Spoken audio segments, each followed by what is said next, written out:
오늘은 야고보서 강의 11번째 싸움과 다툼은 어디서부터 오는가? 싸움과 다툼은 어디서부터 오는가? 라는 제목으로 말씀을 나누도록 하겠습니다. 지난 주일 우리들은요, 위로부터 난 지혜, 바로 그것이 하늘의 지혜, 하나님의 지혜라고 했습니다. 그 8가지를 살펴보았습니다. 하나님의 지혜는 성결하고 화평하고 관용하고 양순하며 긍휼이 많고 선한 열매가 가득하고 편견이 없고 거짓이 없다. 이것이 바로 하나님의 지혜의 특성이자 열매입니다. 저는요, 우리 사랑하는 이한의 성도님들 평생에 이 하나님의 지혜로 평생을 살아가게 되기를 주님의 이름으로 축복합니다. 오늘은요, 그 다음으로 야고보서 4장의 말씀을 함께 살피며 우리 삶에 매우 민감하고 밀접하게 다가오는 싸움과 다툼의 문제를 다루려고 합니다. 싸움과 다툼은요, 야고보서 3장에서 강조하는 세상의 지혜로 사는 사람들의 삶 속에서 나타나는 전형적인 패턴입니다. 그러니까 세상의 지혜로 모든 문제를 접근하고 그 문제를 해결하려고 했을 때 이 사회 속에서 나타나는 현상은 바로 싸움과 다툼입니다. 야고보서 3장 16절 말씀 한번 볼까요? 같이 읽겠습니다. 시작. 시기와 다툼이 있는 곳에는 혼란과 모든 악한 일이 있음이라. 여러분, 실제 주변을 한번 보십시오. 우리가 속해 있는 가정, 직장, 사회, 국가, 혼란과 악한 일로 가득합니다. 왜 그럴까 생각해 보면 이러한 모든 공동체에 있는 문제들을 세상의 지혜로만 해결하려 하기 때문입니다. 그런데 이렇게 했을 때는 문제가 해결되지 않습니다. 도리어 싸움과 다툼만 지속되는 경향을 많이 봅니다. 자, 그래서 오늘 본문 1절 이렇게 말합니다. 야고보 사도는 너희 중에 싸움이 어디로부터 다툼이 어디로부터 나느냐? 너희 지체 중에서 싸우는 정욕으로부터 나는 것이 아니냐? 자, 그래서 야고보가 우리에게 질문합니다. 도대체 이 싸움이 다툼이 어디로부터 오느냐라고 질문하죠. 자, 오늘 말씀에서 우리가 주목해야 될 부분이 있습니다. 야고보가 이 질문을 누구에게 하고 있습니까? 너희 중에, 너희에게 합니다. 이 너희는 바로 교회 구성원, 성도입니다. 하나님의 자녀라 불리우는 자들이며 야고보서를 읽고 있는 청중들, 그러니까 여러 지역에 흩어져 있는 하나님의 사람들입니다. 왜 이렇게 말할까요? 교회는 천국의 모델하우스처럼 이 땅에 하나님의 나라의 모습을 보여줘야 되는데 도리어 천국의 모형이 되기보다는 서로의 다툼과 서로의 시기와 서로의 싸움을 통하여 교회가 천국으로서의 모델이 되지 않고 있습니다. 그러니까 이 다툼이 여전히 세상이 아니라 교회 안에서도 존재하고 있기 때문에 바로 야고보 사도는 우리에게 이 싸움과 다툼이 어디로부터 오는가라고 지적하고 있고, 저는 오늘 말씀을 통해서 이 원인을 알고 여기에 대한 대안을 제시함으로 바로 야고보서의 핵심 주제인 행함이 있는 믿음을 우리 삶의 현장에서 하나하나 증명하는 가운데 다툼과 싸움의 문제를 해결하는 저와 여러분 다 되시기를 주님의 이름으로 축원합니다. 싸움과 다툼이라는 말은요, 그 단어를 찾아보면 그 단어 자체가 전쟁, 논쟁, 불화, 또 분쟁 이런 뜻을 가지고 있습니다. 어찌되었든 이 단어를 사용하게 되면 이건 다 부정적인 단어입니다. 그리고 이 단어는 공동체를 파괴하는 단어입니다. 그리고 놀라운 것은요, 이 싸움과 다툼이 복수로 되어 있습니다. 단수형이 아니라 복수예요. 그러니까 싸움과 다툼은 늘 지속적이고 한 번이 아니라 계속해서 많이 우리 삶의 현장에서 나타나고 있습니다. 여러분, 수년 전에 우리 한국 법원에서 다음과 같은 조사를 하나 했습니다. 법원에서 다루기 힘든 사건, 판사가 담당하기 꺼려하는 사건 무엇일까? 가장 1순위가 혹시 뭔지 아시나요? 교회 관련된 사건이라고 나왔습니다. 그 사건이 형사든 민사든 판사들은 교회 문제를 판결하기 꺼려합니다. 사실은요, 교회 문제를 세상의 법정으로 가지고 가는 것부터가 저는 잘못이라고 생각을 하지만, 문제는 교회도 사람들이 모이는 곳이고 이 문제를 해결할 수 없으니까 법의 힘을 빌게 된 것이죠. 그런데요, 각자의 여러 가지 상황을 고려해서 판사가 상황 그리고 법리를 따라 최종적으로 판단을 합니다. 가만히 보니까 A라고 하는 사람이 옳은 것 같습니다 라고 판결을 내립니다. 그래서 A가 승소하잖아요. 그러면 A 편에서 뭐라고 말하는가? 하나님의 뜻으로 우리는 승리했다 이렇게 말합니다. 그러면 여러분, B라고 하는 이 다른 편에 있는 사람들은 뭐라고 하던가요? 이렇게 말합니다. 하나님의 뜻이 아닙니다 이렇게 말을 해요. 그래서 항소합니다. 도대체 하나님의 뜻이 어디 있는지를 모르겠다는 거예요. 그러니까 이 법원이, 판사들이 교회 판결을 꺼려 한다는 거죠. 여러분, 입에 맞지 않는 결과가 나오면 내 뜻이 아니라고, 정확한 판결이 아니라고, 법이 잘못되었다고까지 말하면서 기독교의 편협함을 보여줍니다. 이러다 보니 우리 한국 기독교가 세상의 근심거리가 되고 만 것이죠. 여러분, 다시 한번 돌아와서 오늘 본문에서 왜 이렇게 이 세상에 혼란과 악한 일을 만들어내는 싸움과 다툼이 있음에도 불구하고 왜 교회를 비롯한 세상은 여전히 이 문제, 즉 싸움과 다툼을 멈추지 못할까요? 도대체 이 싸움과 다툼은 어디로부터 오고 있을까? 자, 저는 오늘 이 본문을 중심으로 세 가지 그 원인 그리고 세 가지의 대안을 우리 성도님들께 제시함으로 이번 한 주간 저와 여러분의 삶에 믿음을 행함으로 증명하는 성도들 다 되기를 축원합니다. 첫 번째, 싸움과 다툼 어디로부터 오는가? 첫째는 정욕으로부터 옵니다. 한번 따라해 볼까요? 정욕으로부터 옵니다. 자, 오늘 1절 말씀 다시 한번 다 같이 읽겠습니다. 시작. 너희 중에 싸움이 어디로부터, 다툼이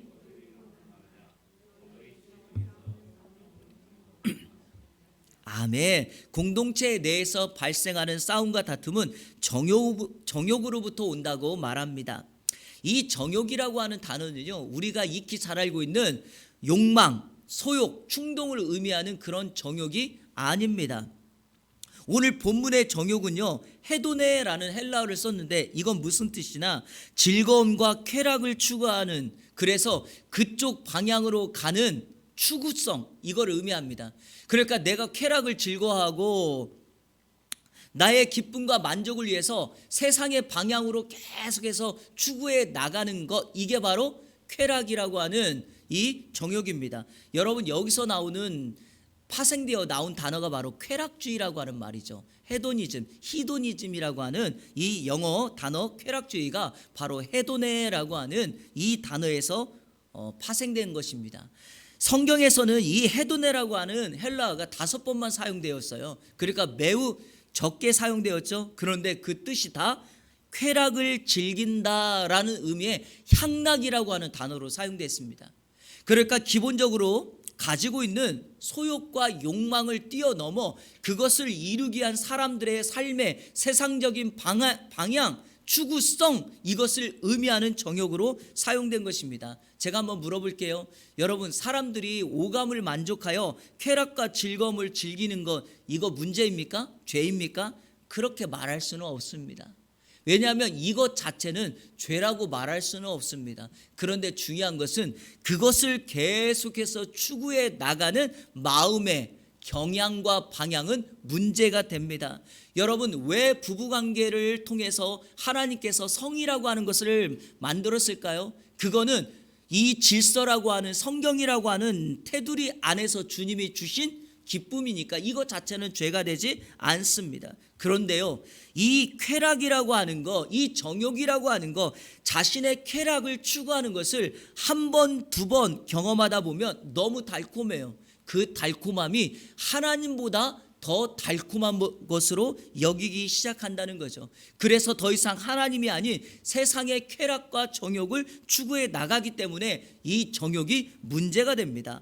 배우자를 두고 다른 여성을 찾아가는 것, 뻔히 중독될 줄 알면서도 마약에 손을 대거나 도박에서 벗어나지 못하는 것, 그게 바로 헤도네, 바로 향락의 근원입니다. 과거 한국 도박장을 주름잡았던 타짜 노름꾼이 있었습니다. 이 사람의 결말은 사람들에게 사기를 당하고 가정은 완전히 파탄이 나고 인생은 엉망이 되었습니다. 홀로 남아 노숙자가 되었습니다. 삶을 후회하며 내가 더 이상 다시는 이런 일을 하지 않겠다고, 화투를 잡지 않겠다고 결단하며 오른손을 잘라버렸습니다. 그런데 여러분, 그거 아시나요? 얼마 후에 남아있는 왼손이 화투를 붙들고 있더라는 것입니다. 이게 바로 여러분, 세상을 추구하고 자신에게 달콤함을 주는 노름의 유혹이자 쾌락, 향락입니다. 중요한 사실은 제가 늘 말씀드리지만 세상은 그렇지만 성도들은 어떠한가, 교회는 어떠한가 라는 것을 질문해 봐야 합니다. 우리 교회 안에도 여전히 싸움과 다툼이 있기에 중요한 사실은 성도들도 이 향락에서 멈추지 못한다는 것입니다. 교회도 가만히 보면 성도들 간에 나에게 기쁨과 만족을 주는 것이라면 하이에나들처럼 달려드는 것을 보게 됩니다. 여러분, 2절 중반까지 한번 성경 보면서 읽어볼까요? 시작. 너희는 욕심을 내어도 얻지 못하여 살인하며 시기하여도 능히 취하지 못함으로 다투고 싸우는도다. 보십시오 여러분, 내가 목표한 바를 이루려고 살인을 저지릅니다. 시기합니다. 다툽니다. 그런데도 문제가 뭐냐? 얻지를 못한다미죠. 여러분, 인생의 한계, 삶의 답답함이 어디 있을까요? 내가 소원하고 욕망하는 것을 얻지 못한다는 거 아닙니까? 바로 그때 그 사람들 중에 일부가 믿음을 갖습니다. 신앙의 힘을 의지합니다. 그래서 신앙의 힘을 의지하여 하나님 앞에 기도하죠. 그런데 중요한 사실은 이렇게 기도하면 응답이 없습니다. 왜냐? 2절 하반절부터 3절까지 제가 읽어볼게요. 너희가 얻지 못함은 구하지 아니하기 때문이요, 구하여도 받지 못함은 정욕으로 쓰려고 잘못 구하기 때문이다. 영어 단어에 핀트라고 하는 단어가 있어요. 핀트. 이거 이런 때 우리가 자주 씁니다. 무언가를 할 때 너 이거 핀트가 맞지 않았어 이러죠. 여러분, 핀트라는 말이 사진 렌즈의 초점이라는 말이에요. 정말 초점을 잘 맞춰야지 좋은 선명한 사진이 나옵니다. 여러분, 원하는 사진을 얻으려면 핀트를 잘 맞춰야 합니다. 마찬가지예요. 우리 인생에 하나님 앞에 필요한 것을 하나님께 구할 때 기도의 핀트를 맞춰야 돼요. 기도라고 하는 목적의 핀트를 맞춰야지 그 하나님께서 우리에게 응답을 주세요. 그런데 오늘 성경은 이렇게 말합니다. 핀트가 잘못됐다는 겁니다.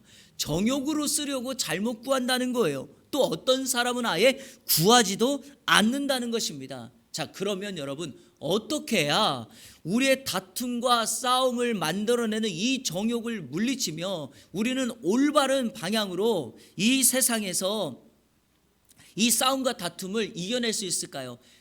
바로 정욕에 대한 대안은 9절에 나와 있습니다. 자, 그 해답이 바로 9절입니다. 같이 읽겠습니다. 시작. 슬퍼하며 애통하며 울지어다. 너희 웃음을 애통으로, 너희 즐거움을 근심으로 바꿀지어다. 여러분, 성경에서 슬퍼함, 애통, 울음이라고 하는 것은 원통에서 그리고 신세를 한탄하는 그런 울음이 아닙니다. 대부분의 성경이 슬퍼함, 애통함, 울지어다 이런 것들을 반복적으로 사용한다는 것은 이게 바로 뭡니까? 통회하는 기도죠. 바로 이 시대의 아픔과 내 공동체의 아픔을 내가 책임지면서 기도로 하나님 앞에 나아가는 거예요. 목적 자체가 나의 정욕을 위한 목적의 기도가 아니라 이 공동체를 회복하기 위하여, 다시 말해서 싸움과 다툼을 멈추고 하나님 앞에 이 공동체를 하나님께 올려드리며 영광을 돌려드려 행함이 있는 믿음을 증명하기 위한 그 이유가, 바로 원인이, 그 대안이 바로 여기에 있습니다. 여러분의 눈물의 기도, 책임 있는 기도가 바로 그 공동체를 회복시킬 줄로 믿습니다. 한 교회 담임 목사가 교회를 마음에 품고 눈물로 기도할 때 그 교회가 건강하게 될 것입니다. 여러분, 한 가정의 가장이 눈물로 기도할 때 그 가정은 세상적인 향락을 멈추고 하나님께서 원하는 가족 구성원 간의 진정한 행복과 평화가 넘쳐나게 될 줄로 믿습니다. 다시 강조합니다. 쾌락을 추구하는 방향을 위하여 잘못된 기도로 계속하여 그 공동체를 다툼과 싸움으로 만들어가지 마시고 책임 있는 기도를 통하여 그리고 하나님 앞에 그 공동체를 마음에 품고 통회의 기도를 드림으로 말미암아 이 시대의 정욕이 아니라 하나님을 추구해 나가는 저와 우리 성도님들 다 되시기를 주님의 이름으로 축원합니다. 싸움과 다툼이 어디로부터 올까요? 두 번째는 세상과 벗됨으로부터 옵니다. 세상과 벗됨으로부터. 자, 우리 4절 말씀 다 같이 읽겠습니다. 시작. 가늠한 여인들아, 세상과 벗된 것이 하나님과 원수됨을 알지 못하느냐? 스스로 하나님과 원수되는 것이니라. 여기 4절에 가늠한 여인들아 그랬죠. 이것은 실제 가늠한 여인들을 말하는 것이 아닙니다. 이거는 영적으로 세상과 우상과 연합하여 사는 사람들을 늘 가늠한 사람이라고 성경이 상징적으로 표현합니다. 그러니까 이 가늠한 여인들은 교회 안에서 세상에서 세상을 추구하고 우상을 따라가고 만몬이라고 하는 것을 따라가는 신앙인들의 표현을 이렇게 한 것입니다. 중요한 것이 바로 이들이 세상과 벗이 되었다, 친구가 되었다라고 말합니다. 세상과 벗이 되었다는 것은 세상을 사랑했다는 것입니다. 그런데 이것이 왜 이렇게 심각하고 중요한가? 내가 세상을 사랑하고 세상을 친구 삼는 순간 바로 하나님과는 원수가 되기 때문입니다. 성도 여러분, 우리는요 두 가지를 다 할 수 있는 존재가 아니에요. 하나님을 사랑하든 세상을 사랑하든 둘 중에 하나만 할 수 있는 존재입니다. 이런 면에서 손의 양면과 같습니다. 한번 저를 한번 보실까요? 자, 여러분 저의 뭐가 보이십니까? 손바닥이 보이죠? 그러면 손등은 감춰지는 겁니다. 내가 세상이라고 하는 것을 사랑하면 하나님 사랑은 감춰진다는 것입니다. 그러나 이것을 돌려 하나님 사랑을 여러분에게 보이면 세상 사랑이 숨겨지게 된다라는 것이죠. 그런데 문제가 하나가 있어요. 이 손을 스스로 뒤집기가 어렵다는 겁니다. 다시 말해서 세상을 사랑하던 내가 갑자기 내가 원하는 대로 내 힘으로 하나님을 사랑하는 것이 매우 어렵다는 것입니다. 내가 지금 세상 사랑하고 있지만 목사님 걱정하지 마세요. 나는 마음만 먹으면 하나님을 사랑하고 하나님께 돌아올 수 있어요. 천만의 말씀입니다. 그럴 수가 없습니다. 쉬운 문제가 아닙니다. 여러분, 내가 세상을 사랑하는 그 한순간 하나님의 사랑이 뒤로 감춰져서 세상이 끊임없이 우리를 유혹하고 우리에게 달콤한 것들을 주기 시작합니다. 여러분 많이 들어보셨을 거예요. 주전자에 개구리를 넣는 실험, 여러분 들어보셨죠? 주전자를 확 달군 다음에 그 뜨거운 물 속에 개구리를 쑥 집어넣으면 개구리가요 뜨겁다고 난리를 치면서 딱 뛰면서 그 주전자 밖으로 뛰쳐나옵니다. 만약에 우리의 신앙이 이런 경고를 받는다면 여러분 돌아오지 않을 사람이 누가 있어요? 갑자기 내가 세상을 사랑했더니 암이 걸렸어. 세상을 사랑했더니 교통사고가 났어. 세상을 사랑했더니 사업에 부도가 났어. 여러분 그런 사인이라면 누가 예수님께 안 돌아오겠어요? 그런데 그렇지 않다는 거예요. 그러니까 어떻게 합니까? 주전자에다가 물을 넣고 개구리를 거기에다 딱 넣었더니 시원하니까 어때요? 개구리가 그 안에서 헤엄을 칩니다. 그런데 그 밑에서 불을 서서히 달구는 거예요. 그런데 여러분 어떻습니까? 서서히 달구기 시작하니까 처음에 차가웠던 그 상황을 개구리가 적응해 나가기 시작하는 거예요. 조금 뜨겁네, 조금 더 뜨겁네. 그러다가 어떻게 돼요? 이거 죽어버리는 것입니다. 신앙이 바로 그렇습니다. 세상과 친구가 되는 거 처음에는 꺼림직해요. 그런데요, 시간이 지나면서 서서히 세상을 사랑하는 게 적응이 됩니다. 안정감이 생깁니다. 심지어는 나에게 기쁨까지 줍니다. 그러니까 여러분 세상에서 돌아오지를 못합니다. 제가 설교를 준비하다가 읽었던 글인데요, 정말 공감이 많이 가더라고요. 사람들이 죄를 짓는 이유가 세 가지가 있다는 거예요. 실질적으로 첫 번째가 뭐냐? 배가 고파서 죄를 짓는데요. 여러분 그런 거 같습니까? 근데요, 두 번째 또 죄를 짓는 이유가 더 먹기 위해서 죄를 짓는데요. 더 가지려고, 더 많이 움츠리려고. 세 번째가요, 배가 너무 부르면 죄를 짓는데. 야, 이게 얼마나 공감이 가든지요. 세상의 삶이라고 하는 건 결국 내 배를 채우겠다는 거 아닙니까? 그래서 사람들이 죄를 짓는다는 거예요. 배고프면 훔칩니다. 더 먹으려고 다른 사람들을 물리칩니다. 배가 부르면 어떻게 해요? 또 다른 것 없는가라고 죄를 짓기 시작한다는 것입니다. 성도 여러분, 우리는 어떠합니까? 우리는 대안점을 찾아야 됩니다. 세상과 벗됨으로부터 오는 싸움과 다툼의 문제를 해결하기 위한 성경의 대안이 무엇일까요? 그것은 바로 한번 따라해 볼까요? 하나님을 가까이 하라. 바로 그 성결함에 있습니다. 8절을 다 같이 읽겠습니다. 시작. 하나님을 가까이 하라. 그리하면 너희를 가까이 하시리라. 죄인들아 손을 깨끗이 하라. 두 마음을 품은 자들아 마음을 성결하게 하라. 하나님을 가까이 한다는 것은 아까 제가 말씀드렸던 손의 양면처럼 하나님을 사랑하고 하나님 편에 서는 것입니다. 하나님을 가까이 하면 세상을 멀리하게 되어 있습니다. 손을 깨끗이 하고 마음을 깨끗게 한다는 것은 내가 더 이상 하나님과 원수됨을 용납하지 않겠다라는 것입니다. 그거 아시나요? 내가 깨끗하면 깨끗한 사람들이 모이게 됩니다. 그러므로 우리가 몸과 마음을 정결하고 성결하게 함으로 하나님의 만져주심과 하나님의 새롭게 하여 주심과 우리 공동체 안에 나타나는 그 문제를 용납하지 않고 그것을 물리치며 우리의 공동체를 거룩으로 만들어내어 다툼과 싸움은 물러내고 하나님이 원하시는 믿음의 공동체로, 건강한 공동체로 서기를 주님의 이름으로 축원합니다. 이번 한 주간 하나님을 조금 더 가까이 하는 우리 이 안에 성도님들 되기를 축원합니다. 마지막 세 번째, 이 땅에 있는 싸움과 다툼 어디로부터 올까요? 한번 따라해 볼까요? 교만으로부터 옵니다, 여러분. 자, 오늘 성경 6절 말씀 다 같이 읽겠습니다. 시작. 그러나 더욱 큰 은혜를 주시나니 그러므로 일렀으되 하나님이 교만한 자를 물리치시고 겸손한 자에게 은혜를 주신다 하였느니라. 하나님은 우리들에게 은혜 주시기를 즐겨하시는 분입니다. 그러나 그 은혜가 막히는 이유가 뭘까요? 교만입니다. 교만한 자에게는 은혜를 주시지 않습니다. 그런데요, 교만한 자들이 있는 공동체는 단순히 은혜를 막는 것으로 끝나지 않습니다. 그 은혜가 오는 것을 막는 것 이상으로 다툼과 싸움이 그 안에 발견된다는 것입니다. 여러분, 이 교만이라고 하는 특성이 교만이라고 하는 단어의 뜻에 있습니다. 거만한, 오만한, 자랑하는 이런 뜻이죠. 그런데 오늘 본문에 이 교만이라고 하는 단어를 딱 찾아보니까 원문에 두 가지의 단어가 합성되어 있어요. 하나는 멋멋을 넘어서라는 전치사와 나타내다라는 동사가 합성되어서 이 단어를 딱 풀어보니까 이런 뜻이에요. 남들 위로 자기의 모습을 나타내다. 자, 그러니까 남들이 있는데, 타인들이 있는데 그 위로 자기의 모습을 나타낸다는 거예요. 여러분, 이 교만이라는 말을 풀어서 설명하면 이런 뜻 아니겠습니까? 항상 타인들을 자신 밑에 내려 깔고 나는 항상 그 위에서 저 사람들보다 내가 우월하고 높다라는 것을 드러내고 자랑하는 것이 바로 교만 아닙니까?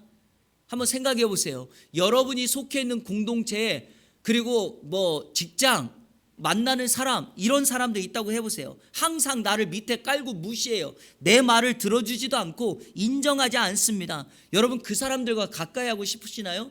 그 사람이 말하면 아 그래 라고 항상 동의할 수 있나요? 그렇지 않습니다, 여러분.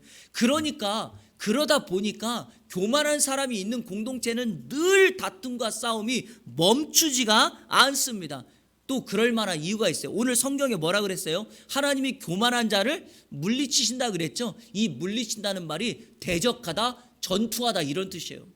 그러니까 하나님은 교만한 사람들에게 늘 대적해요. 그와 전투합니다. 성도 여러분, 우리가 하나님의 은혜를 받으려면 어떻게 해야 돼요? 교만을 물러내고 하나님 앞에 겸손으로 나가야 될 줄로 믿습니다.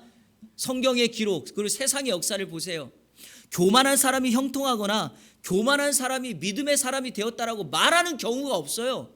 그리고 또 하나, 어느 시대나 하나님은 이 교만한 사람을 물리치시고 항상 겸손한 사람을 당신의 동역자로 들어 쓰십니다. 우리의 자녀들이, 우리들의 삶이 세상과 하나님 앞에 인정받기를 원한다면 조금 더디 가는 것처럼 보여도, 어리석어 보여도 교만이 아니라 겸손으로 살아가야 될 줄로 믿습니다. 제가 성경의 실례를 들어 설명해 보도록 하겠습니다. 이 장면을 가장 성경이 잘 설명하는 게 누가복음 18장 9절 이하에 나와 있는 바리새인과 세리의 비유입니다. 바리새인과 세리의 비유. 이 비유를 예수님께서 하시는데 누구에게 말씀하시는가? 자, 9절 한번 볼까요? 이런 사람들에게 이 비유를 말하고 있습니다. 또 자기를 의롭다고 믿고 다른 사람을 멸시하는 자들에게 이 비유로 말씀하시되, 자 여러분 보세요. 교만이라고 하는 원문의 의미와 똑같죠. 누구예요? 자기를 의롭다고 믿고 다른 사람은 뭐예요? 멸시하는 사람, 교만한 사람입니다. 자, 그 두 사람, 이 비유를 바리새인과 세리가 성전에 들어가 기도하는 비유로 설명을 합니다. 여러분, 바리새인도 기도할 수 있고요, 세리도 기도할 수 있습니다. 왜냐하면 기도의 대상은 하나님이니까 기도를 못하게 하는 것, 전혀 못하게 하면 문제가 되는 거예요. 자, 두 사람의 기도가 그런데 차이가 있어요. 먼저 바리새인의 기도를 성경 그대로 한번 읽어보겠습니다. 누가복음 18장 11절 12절 같이 읽겠습니다. 시작. 바리새인은 서서 따로 기도하여 이르되, 하나님이여, 나는 다른 사람들 곧 토색, 불의, 간음을 하는 자들과 같지 아니하고 이 세리와도 같지 아니함을 감사하나이다. 나는 일에 2번씩 금식하고 또 소득의 11조를 드리나이다 하고. 바리새인의 기도의 특징이 뭘까요? 하나님을 향하여 있지 않고 자기 자신을 향하고 있습니다. 자신의 의의를 드러내고 자신의 행위를 자랑하며 그 행위를 자랑하게 하여 타인들과 지금 저 멀리 서 있는 세리와 자신을 비교하며 이렇게 말합니다. 나는 저들과 저 사람과 같지 않다. 제가 이 본문 읽을 때마다 꼭 하는 연습이 하나가 있어요. 한번 저를 따라해 보세요. 같지 않다, 같지 않다. 같지 않다는 말을 세 번 빨리 이어서 해보세요. 아시겠죠? 시작. 같지 않다, 같지 않다, 같지 않다, 같지 않다, 같지 않다. 여러분, 교만한 사람은요 항상 자기 자신을 타인과 비교하잖아요. 하나님이 보실 때 어떻게 보시는 줄 아십니까? 같지 않은 사람으로 보는 거예요. 그런데 자, 반대로 세리의 기도를 볼까요? 13절 같이 읽겠습니다. 시작. 세리는 멀리 서서 감히 눈을 들어 하늘을 쳐다보지도 못하고 다만 가슴을 치며 이르되, 하나님이여 불쌍히 여기소서, 나는 죄인으로소이다 하였느니라. 바리새인의 기도와 비교해 보십시오. 이 세리는 자기 자신을 드러내지 않습니다. 겸손합니다. 이의 기도는 하나님께만 향하고 있습니다. 그러니까 이 두 사람의 모습을 보면서 바리새인의 모습은 교만의 전형을, 세리의 모습에는 겸손의 전형을 봅니다. 이 두 사람의 기도의 결과가 누가복음 18장 14절에 이렇게 기록되어 있습니다. 내가 너희에게 이르노니 이에 저 바리새인이 아니고 이 사람이 의롭다 하심을 받고 그의 집으로 내려갔느니라. 제가 가로에 넣습니다. 영어 성경이나 원문에는 있는데 한글 성경에는 없어서요. 왜냐하면 무릇 자기를 높이는 자는 낮아지고 자기를 낮추는 자는 높아지리라 하시니라. 결론을 내려볼까요? 바리새인의 기도 응답되지 않습니다.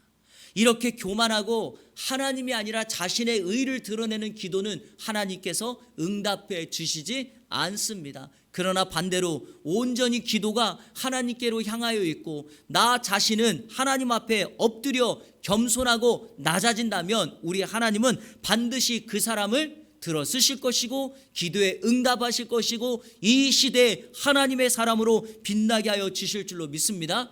자, 그러면서 그 이유를 예수님이 이렇게 말하죠. 자기를 높이는 자는 낮아지고 자기를 낮추는 자는 높아지리라. 근데 여러분, 놀라운 사실 하나가 있어요. 이 똑같은 말씀이 오늘 우리가 읽은 본문 야고보서 4장 10절에 나와 있습니다.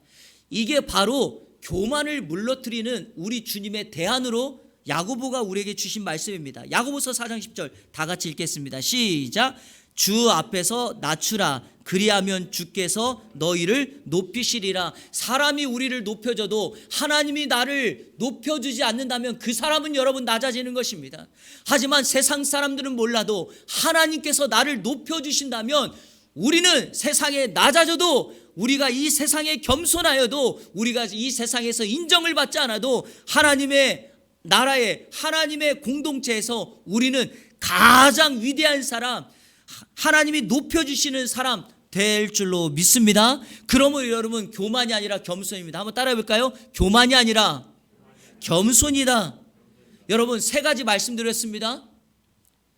싸움과 다툼이 어디로부터 오나요? 첫 번째, 정욕으로부터 옵니다. 두 번째, 세상과 벗됨으로부터, 세상을 사랑함으로부터 옵니다. 세 번째, 교만으로부터 옵니다. 그 대안이 무엇이었습니까?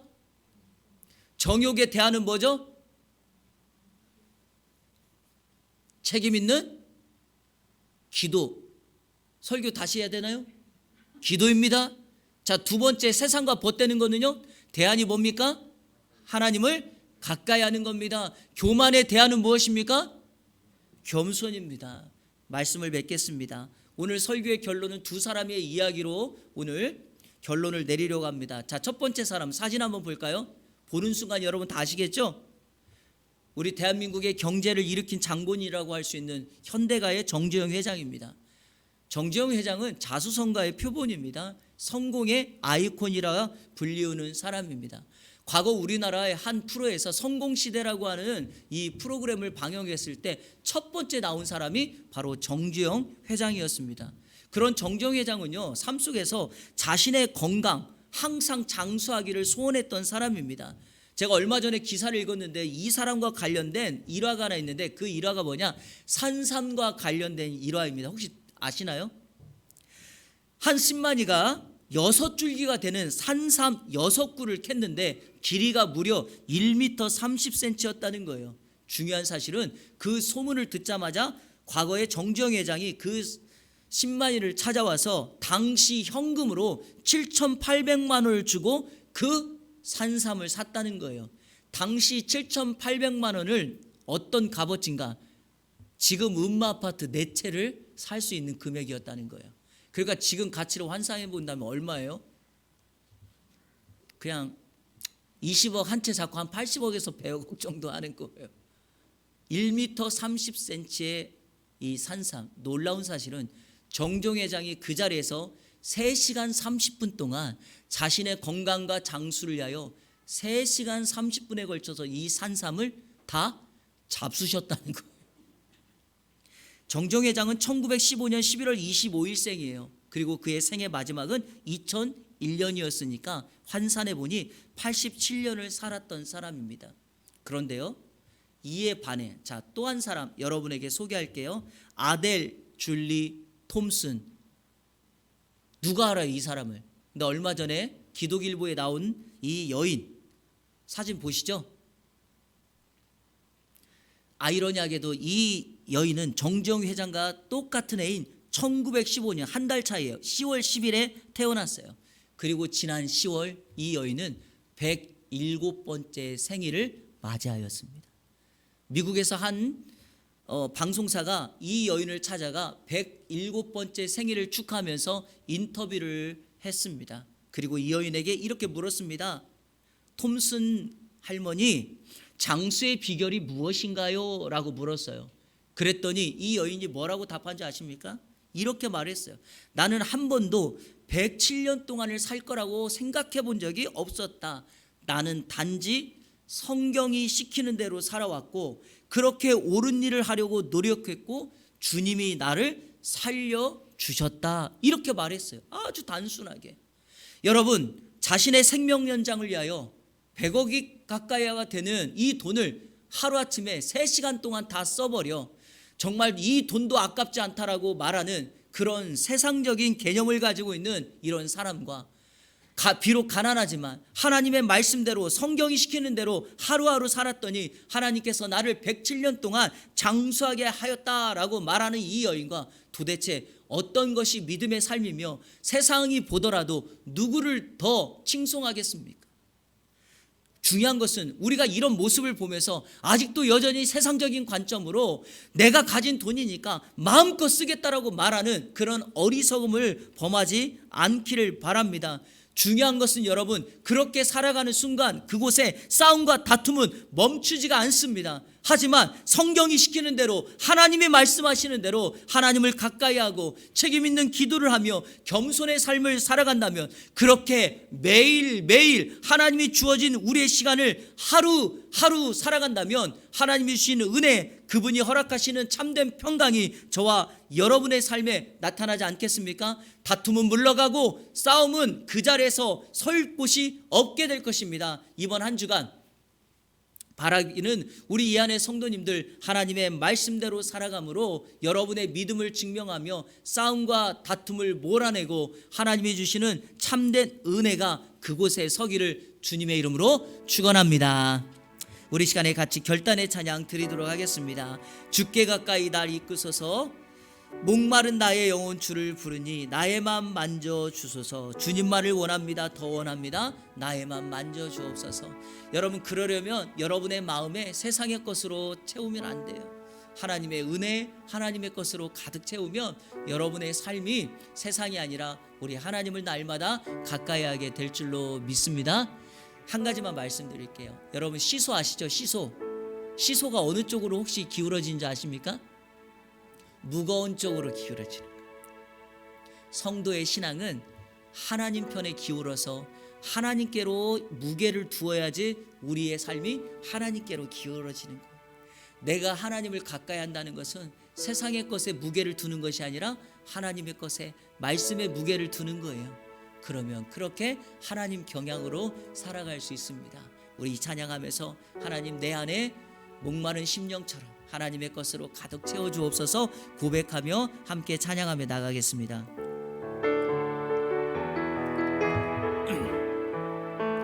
주께 가까이, 주께 가까이 날 이끄소서. 간절히 주님만을 원합니다. 채워주소서. 주의 사랑을 진정한 찬양 드릴 수 있도록 주께 가까이, 주께 가까이 날 이끄소서. 간절히 주님만을 원합니다.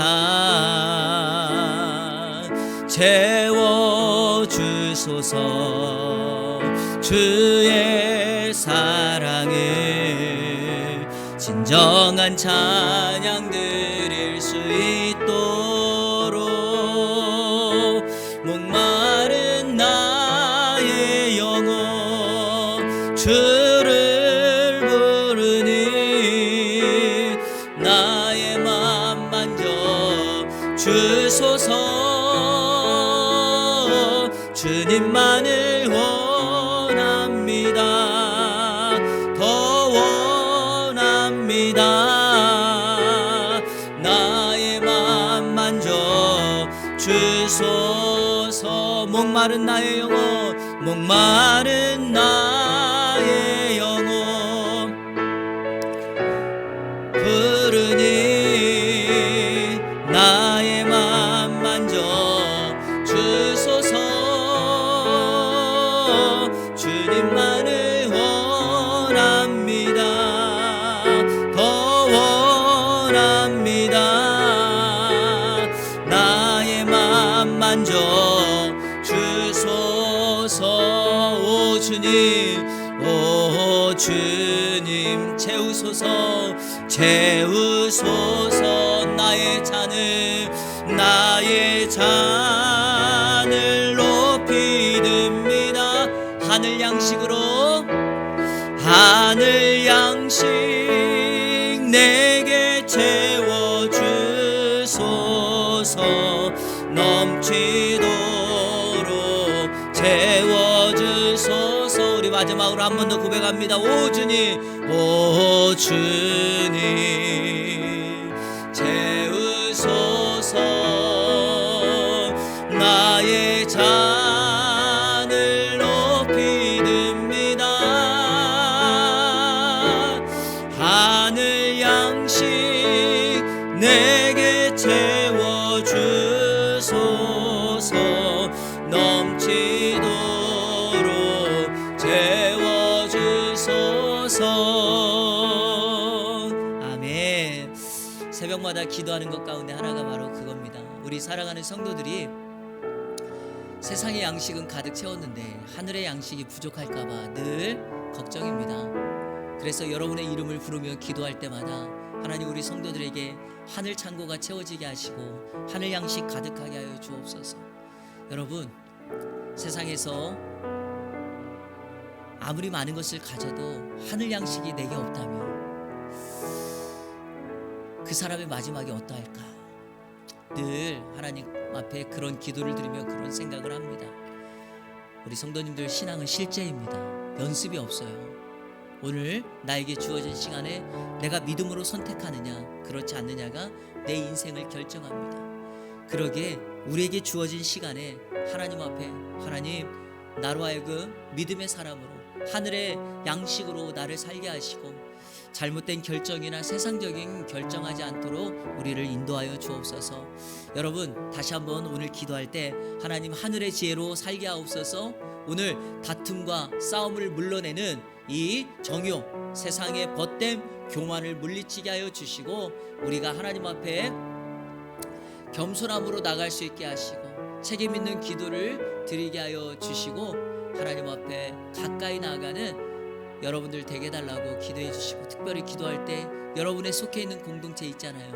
가정이 있고 자녀들이 있고 일하는 일터와 사업장과 우리의 공부하고 있는 캠퍼스가 있잖아요. 그곳에 나로 하여금 그 공동체가 싸움과 다툼은 물러나고 하나님의 은혜와 하나님의 평강이 임하는 공동체가 되게 달라고, 이 지역사회 우리 예안교회가 그런 공동체가 되게 달라고 우리 시간에 다 같이 합심으로 기도하며 나아갑니다. 기도하겠습니다. 좋으신 아버지 하나님, 감사합니다. 오늘 12월의 첫 번째 주일을 구별하여 예배하게 하시고 싸움과 다툼이 어디서 오는가에 대한 질문에 우리가 답을 하였습니다. 하나님, 이 싸움이 정욕으로부터 옵니다. 이 싸움이 세상과 벗됨으로부터 옵니다. 이 싸움이 교만으로부터 온다 하였는데 정욕과 세상의 벗됨과 교만을 물리치게 하여 주시옵소서. 하나님, 정욕 뒤로하고 이 공동체에 책임 있는 기도로 나아가게 하여 주옵소서. 세상의 벗됨을 뒤로하고 하나님을 사랑하고 하나님을 가까이 하는 성도들 되게 하여 주옵소서. 하나님 아버지, 교만을 물리치고 겸손의 삶을 살아가게 하여 주옵소서. 하나님, 이 세상에 내가 가진 것이 많다고 내 한 번의 유익과 만족을 위하여 돈을 써버리고 사람들을 멸시하고 그 공동체에 자랑하는 그런 일이 없게 하여 주시고 하나님의 말씀대로 시간마다 순종하며 살아갈 수 있는 우리의 삶이 되게 하여 주옵소서.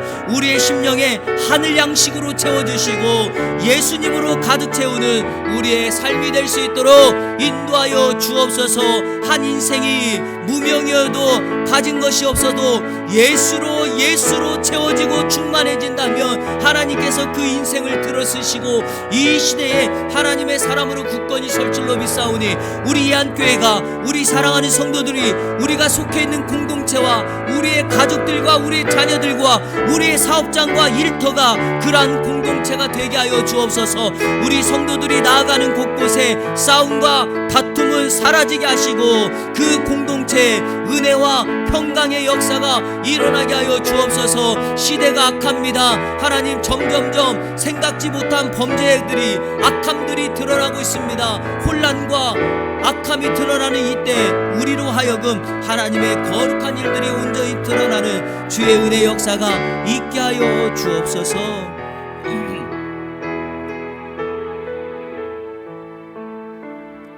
하나님, 감사합니다. 오늘 우리 주변에 너무나도 가깝게 밀접하게 맞닥뜨리는 싸움과 다툼의 문제를 살펴보았습니다. 정욕, 세상의 벗됨, 교만이 이 싸움과 다툼을 멈추지 않게 한다 하였는데 우리는 이것을 뒤로하고 책임 있는 기도로 하나님을 가까이 함으로 겸손함으로 이번 한 주간 살아가서 우리가 속한 공동체의 참된 평강과 은혜의 역사를 만들어내게 하여 주옵소서. 예수 그리스도의 이름으로 기도하옵나이다. 아멘.